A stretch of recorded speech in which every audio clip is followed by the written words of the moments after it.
Graça e paz, amados irmãos. Nós vamos dar continuidade à nossa série de estudos sobre o grande amor de Deus. E no último estudo, o estudo de número 1, nós vimos como que Deus amou o mundo de tal maneira, a ponto de dar o seu Filho unigênito, para que todo aquele que nele crê não perecesse, mas pudesse ter a vida eterna. Esse é o grande amor de Deus que estudamos no nosso primeiro estudo. Agora, nesse estudo 2, ele tem como título Jesus, a exegese do amor de Deus. Tem uma palavra diferente aí, né? Nós vamos ver o significado do dicionário, o porquê desse título. Mas antes, vamos orar. Vamos pedir a Deus a orientação e a capacitação que só o Espírito Santo pode nos dar para entendermos todos os textos que serão abordados e esses importantes episódios da vida de Jesus que nós vamos estudar nesse nosso encontro de hoje. Vamos orar. Ó Deus, nós somos gratos porque o Senhor nos demonstra o seu amor por meio das Escrituras, por meio da criação, por meio da comunhão que temos uns para com os outros. A Ti, Senhor, toda a honra, toda a glória e todo o louvor, porque se nós amamos, nós reconhecemos que o amor ele procede do Senhor. Pedimos a Ti agora a sabedoria, a capacitação, que o Senhor, por meio do Teu Santo Espírito, nos conduza por meio desses textos que vamos ler e abordar, e assim sendo, possamos tirar preciosas lições que gerem frutos para a honra e para a glória do Senhor. Fala ao nosso coração, porque queremos ouvir por meio do Teu Santo Espírito da Tua palavra. Em nome de Jesus que oramos. Amém. Quando a gente vê a palavra, esse título da lição, Jesus, a exegese do amor de Deus, procurando no dicionário o significado da palavra exegese, diz assim o dicionário: comentário ou dissertação que tem por objetivo esclarecer ou interpretar minuciosamente um texto ou uma palavra. E se a gente pensar no Senhor Jesus, na sua vida, em todos os relatos que vemos a respeito do Senhor Jesus, presente nos 4 evangelhos e também nas cartas de Paulo, várias referências ao nosso Senhor Jesus Cristo, seus ensinamentos, nas cartas gerais também, no livro de Apocalipse, que aborda o retorno do Senhor Jesus e as coisas relativas aos últimos tempos, nós vemos que Jesus, a gente poderia dizer assim, é a melhor explicação que nós temos do que é o amor de Deus. Se nós quisermos entender o que significa o amor de Deus, como o amor de Deus está presente em nossa vida e reconhecer esse amor para poder amar o nosso próximo como a nós mesmos e manifestarmos o amor a Deus acima de todas as coisas, Jesus Cristo, Ele é a forma mais relevante, talvez a única, talvez não, é a única, para entender o amor do nosso Senhor.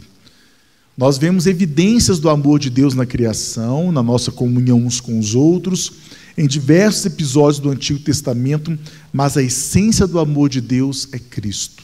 E Cristo é a representação, a exata expressão do amor de Deus.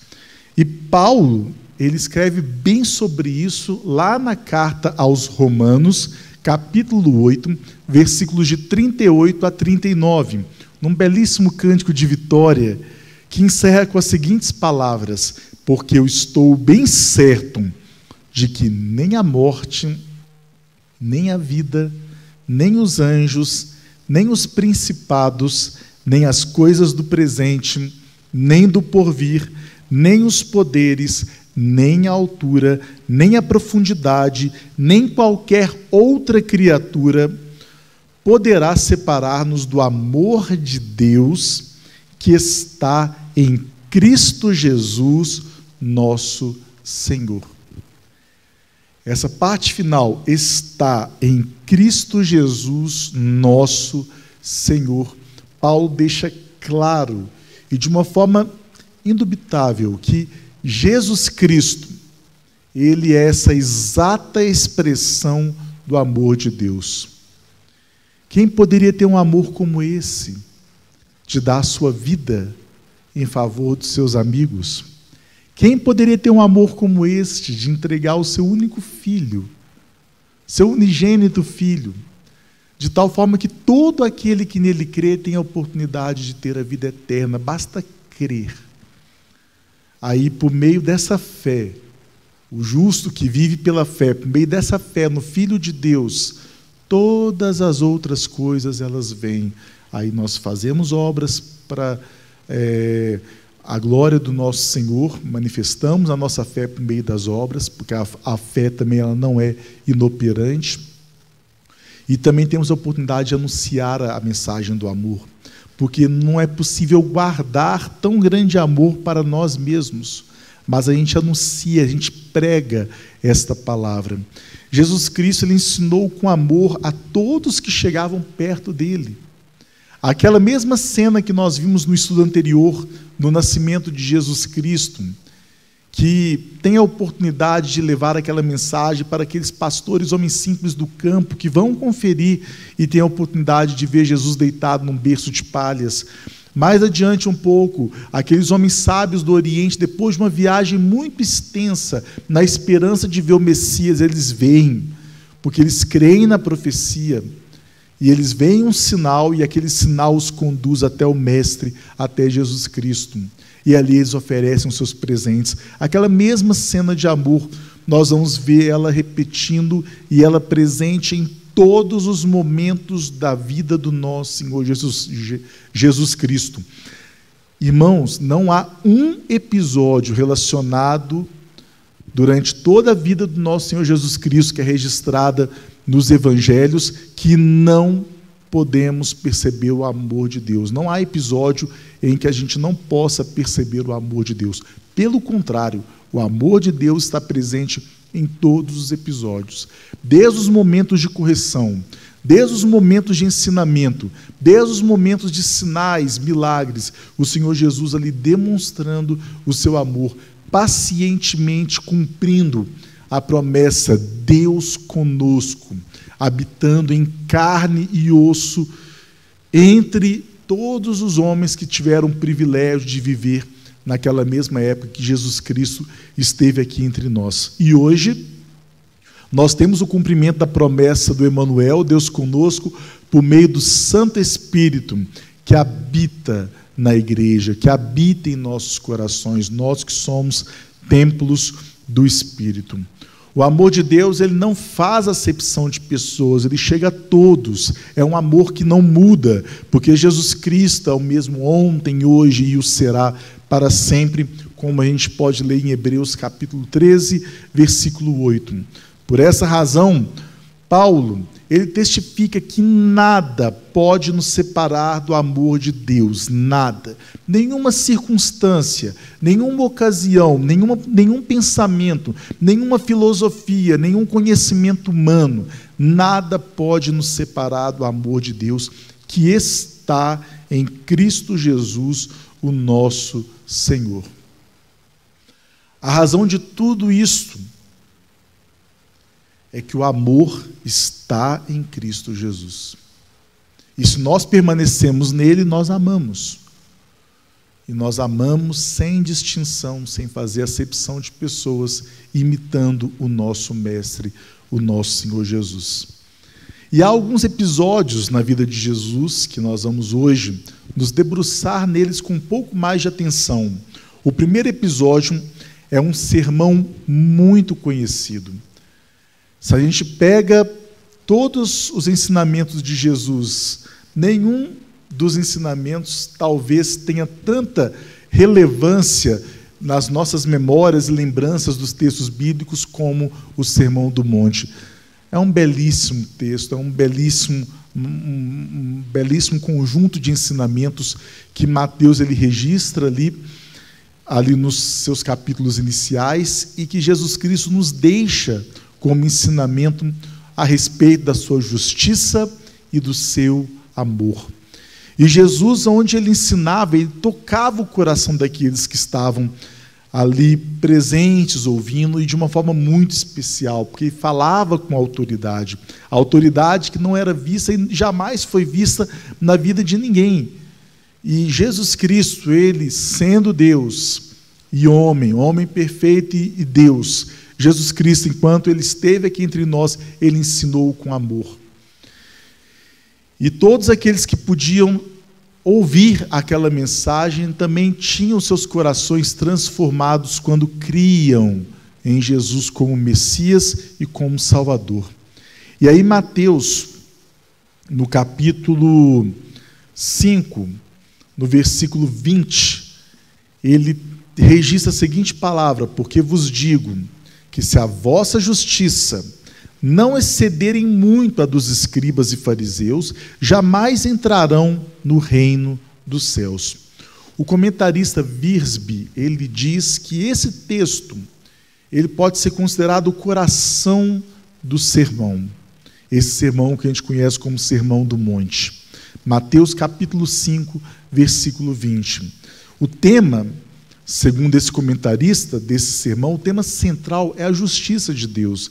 E a justiça de Deus está profundamente ligada com o amor de Deus, porque Deus é justo. E Ele é tão justo que Ele ama de tal maneira o mundo, que Ele está disposto, Ele se fez, Jesus Cristo, Ele se fez carne, deixou as riquezas lá na glória, habitou aqui entre nós e se entregou em nosso favor. E nesse mesmo sermão que fala sobre a justiça de Deus e também, de uma certa forma, também do amor de Deus, porque a justiça de Deus ela não pode ser separada do amor de Deus. Deus é justo, por isso que Ele amou o mundo de tal maneira e deu o seu Filho. E Deus amou o mundo de tal maneira a ponto de dar o seu Filho, porque Ele é justo. E essa justiça vai nos deixar preciosos ensinamentos sobre como viver uns com os outros, como também servir o nosso Senhor, como colocar o seu reino e a sua justiça em primeiro lugar. E ali, nesse sentido, Jesus ele vai apresentar as seguintes palavras que Mateus ele registra no capítulo 5, versículos 43 a 48, que diz assim: ouvistes o que foi dito, amarás o teu próximo e odiarás o teu inimigo. Eu, porém, vos digo, amai os vossos inimigos e orai pelos que vos perseguem, para que vos torneis filhos do vosso Pai Celeste, porque Ele faz nascer o seu sol sobre maus e bons e vir chuvas sobre justos e injustos. Porque se amardes os que vos amam, que recompensa tendes? Não fazem os publicanos também o mesmo? E se saudardes somente os vossos irmãos, que fazei demais? Não fazem os gentios também o mesmo?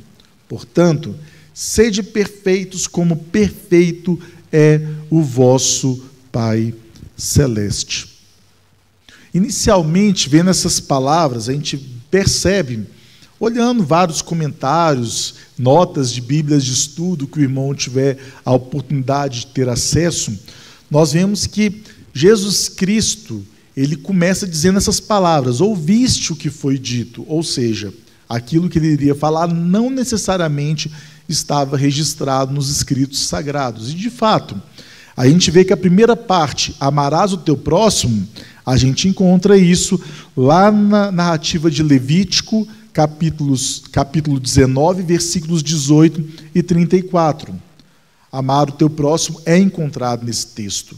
Agora, a segunda parte, odiarás o teu inimigo, isso não tem nas escrituras sagradas. Podemos virar folha por folha da palavra de Deus e não vamos encontrar nada sobre odiar o teu inimigo. E Jesus, ele de fato, ele fala isso, ele chama a atenção do povo sobre isso, falando: olha, ouvistes o que foi dito. Ou seja, Jesus ele usa um pensamento comum naquela época, e por meio desse pensamento ele vai mostrar qual que é a essência do amor de Deus e como que a justiça do Senhor está diretamente ligada com amar ao próximo e amar ao Senhor acima de todas as coisas. E aí Jesus vira e fala, olha, não funciona bem desse jeito. Amar ao teu próximo, ok, está nas Escrituras, é um mandamento, temos que seguir. Mas odiarás o teu inimigo? Não. Por isso que Jesus ele fala, eu, porém, vos digo, amai os vossos inimigos. E a melhor forma de orar pelos nossos inimigos, de amar os nossos inimigos, Jesus já nos mostra qual que é, orar por eles. E a oração, irmãos, de fato, ela retira o veneno que existe em nosso ser, em relação àqueles que muitas vezes nos perseguem. Porque nós somos pecadores. E muitas vezes é difícil a gente lidar com aquelas pessoas que nos perseguem. A melhor maneira de tirar qualquer veneno associado a isso é orar. Orar por aqueles que nos perseguem. Orar pelos nossos inimigos. Certa vez eu ouvi um pastor testemunhando que a igreja estava passando por um momento de fiscalização e havia um fiscal que estava procurando achar alguma coisa para pegar a igreja no laço e não estava conseguindo achar, porque a igreja que esse pastor dirigia estava fazendo tudo de acordo com os trâmites, corretamente. E aquele fiscal começou a achar coisas lá do passado que já tinham prescrito, que nem cabia de novo levar aquilo em conta, porque já tinha prescrito, e estava querendo levantar aquelas coisas do passado.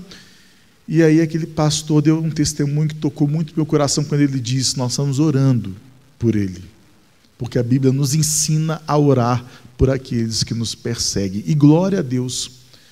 E que o Senhor levante mais líderes e servos com esse mesmo pensamento, porque é isso que o Senhor Jesus está nos apontando aqui nesse texto. Amar os nossos inimigos, orar por aqueles que nos perseguem. E assim nós vamos ser conhecidos como filhos do Pai Celeste, porque Deus é amor. Ele faz nascer o sol sobre maus e bons, vir chuva sobre justos e injustos, como está na narrativa desse texto aqui do Evangelho de Mateus. Se a gente ama quem nos ama, o que a gente está fazendo de diferente das pessoas que vivem neste mundo?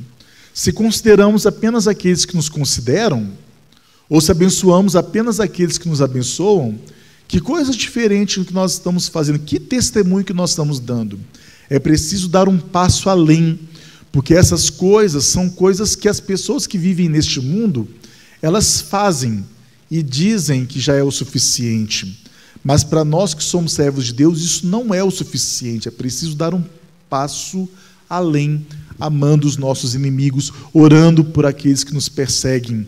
E Jesus conclui esse ponto do sermão dizendo, portanto, sede vós perfeitos, como perfeito é o vosso Pai Celeste. Mas nós somos imperfeitos, somos pecadores. De fato, somos pecadores imperfeitos. Por mais que tentemos imitar Jesus, somos imperfeitos. Essa natureza corruptível da carne, enquanto estivermos vivendo neste mundo, ela vai nos acompanhar até o último dia. Mas em Cristo nós somos novas criaturas. E o Senhor sabe disso, e quando Ele profere essas palavras, Ele está dizendo, sede vós perfeitos, no sentido de demonstrar o amor de Deus. O único ponto que a gente percebe que Deus não abre mão da perfeição é amar. Amar sem distinção, amar literalmente sem ver a quem, amar como Ele ama. É nesse sentido que a gente vê, sede vós perfeitos, como também é o vosso Pai Celeste. Da mesma forma como Deus ama, nós temos que amar. Mas é difícil. Temos que amar aqueles que nos perseguem, orar por eles, amar os nossos inimigos. Temos que fazer isso, porque dessa forma estaremos glorificando o nome do nosso Deus. Um comentarista chamado Everett Harrison, Ele diz que amar os nossos inimigos refere-se ao amor inteligente, que compreende a dificuldade e esforça em libertar o inimigo do seu ódio. Harrison, ele afirma que tal amor é semelhante à atitude de Deus com os homens rebeldes, porque Deus, mesmo os homens sendo rebeldes, ele amou o mundo de tal maneira que deu o seu Filho unigênito para todo aquele que nele crê, para todo aquele que era rebelde, deixa de ser rebelde, passa a crer em Jesus, possa ter vida e vida em abundância. Sendo assim, esse imperativo deve se restringir à questão do amor, ou seja, esse imperativo, sede vós perfeitos, deve se restringir à questão do amor. E corroborando nesse sentido, Paulo, quando ele escreve aos Colossenses, capítulo 3, versículos 3 a 14, ele diz assim: suportai-vos uns aos outros, perdoai-vos mutuamente. Caso alguém tenha motivo de queixa contra outrem, assim como o Senhor vos perdoou, assim também perdoai vós. Acima de tudo isto, porém, esteja o amor, que é o vínculo da perfeição. A Deus toda honra e toda glória. Mas a gente também tem um outro episódio que eu queria chamar a atenção dos irmãos, que é um episódio muito conhecido, quando Jesus faz a primeira multiplicação dos pães e peixes e demonstra o amor misericordioso de Deus. Jesus, aonde ele ia, as multidões o seguiam.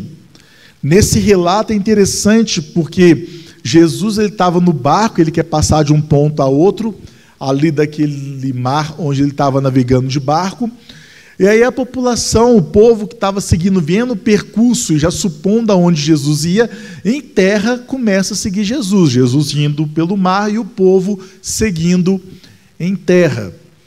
E aí a gente vê essa belíssima narrativa que se encontra também no Evangelho de Mateus, capítulo 14, versículos de 13 a 21, que diz assim: Jesus, ouvindo isso, retirou-se dali num barco para um lugar deserto à parte. Sabendo as multidões, vieram das cidades seguindo-o por terra. Desembarcando, viu Jesus uma grande multidão, compadeceu-se dela e curou seus enfermos. Ao cair da tarde, vieram os discípulos a Jesus e lhe disseram: o lugar é deserto e vai adiantada a hora. Despede, pois, as multidões, para que, indo pelas aldeias, comprem para si o que comer.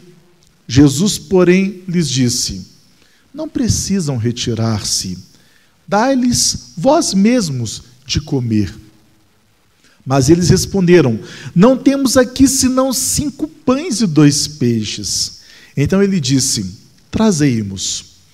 E tendo mandado que a multidão se assentasse sobre a relva, tomando os 5 pães e os 2 peixes, erguendo os olhos aos céus, os abençoou.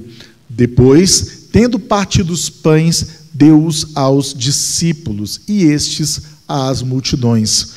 Todos comeram e se fartaram, e dos pedaços que sobejaram, recolheram ainda 12 cestos cheios. E os que comeram foram cerca de 5.000 homens, além de mulheres e crianças.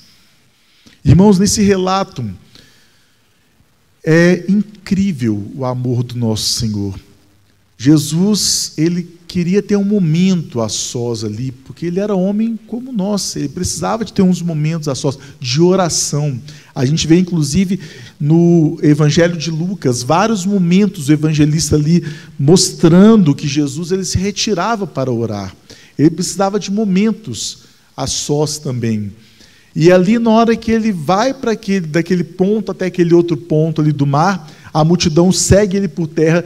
Quando ele chega e vê aquela multidão, a reação dele é uma reação de amor. Ele vai, ele cura, ele faz sinais, ele atende todos aqueles que chegam perto dele. E me parece que deve ter demorado um tempo esse episódio, ele atendendo todas aquelas pessoas.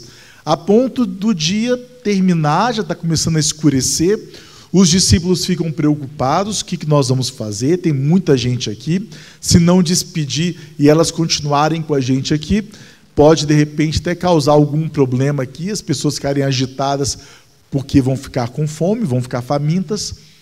E ali, Jesus Cristo vai e fala para os discípulos, mas a gente não precisa despedir. A gente pode, aqui, nesse momento, quem sabe, fazer uma festa, né? Como se fosse uma festa. É claro que o objetivo não foi fazer a festa, mas a comida ela está profundamente ligada com celebração. Quando a gente faz, por exemplo, um casamento, geralmente tem uma festa ali logo depois da celebração do casamento. No momento de aniversário tem o bolo, tem também os salgados, doces que a gente faz. O momento de Natal em família, o jantar especial. Geralmente as nossas celebrações estão ligadas à comida. E ali Jesus Cristo, ele tem a oportunidade de alimentar aquelas pessoas. E os discípulos também de alimentar. E é tão bom quando a gente vai na casa de alguém, a gente é recebido com carinho, com o coração aberto, a pessoa faz aquele café.